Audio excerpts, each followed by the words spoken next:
The sun hung low over Karen Lane, casting long shadows across the manicured lawns of a suburban enclave. At the heart of the neighborhood stood a modest ramp, built for Samuel Wright, a 78-year-old Vietnam veteran who relied on his wheelchair to navigate the world. Samuel, with his weathered hands and quiet dignity, was a fixture here, sharing stories of valor with anyone who paused to listen. But today, his ramp, his lifeline, was barricaded with a row of potted plants and a wooden sign that read, "Private property. HOA access only." The culprit?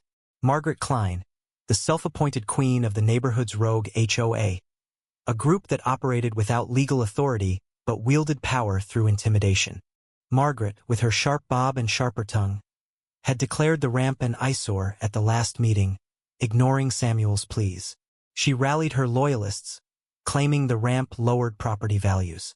Her solution was ruthless: block it entirely. Samuel, unaware of the barrier, approached the ramp that morning. His wheelchair caught on a pot, tipping violently.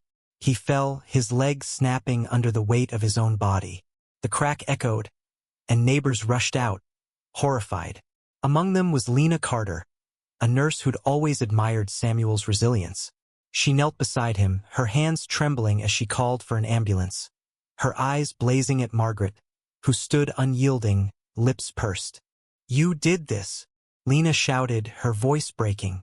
Margaret shrugged, claiming it was for the greater good. The crowd grew, whispers turning to shouts. Samuel, grimacing through pain, muttered, "I just wanted to get to my garden." His words cut deeper than any accusation. Lena, fueled by fury, confronted Margaret, demanding the HOA's so-called rules.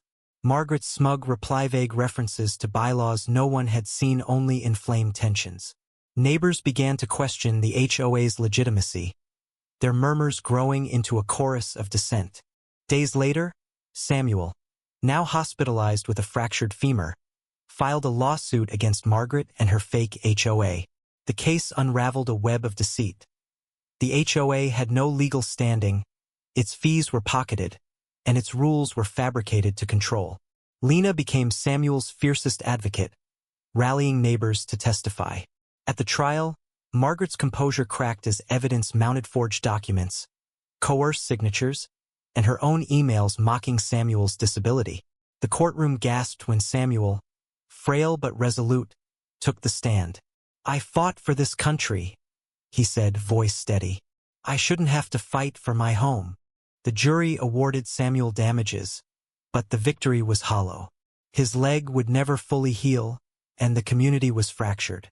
Margaret fled, her reputation in tatters, but the scars remained. Lena visited Samuel daily, bringing flowers from his garden, but his eyes held a quiet sorrow. The ramp was cleared, but the trust was gone.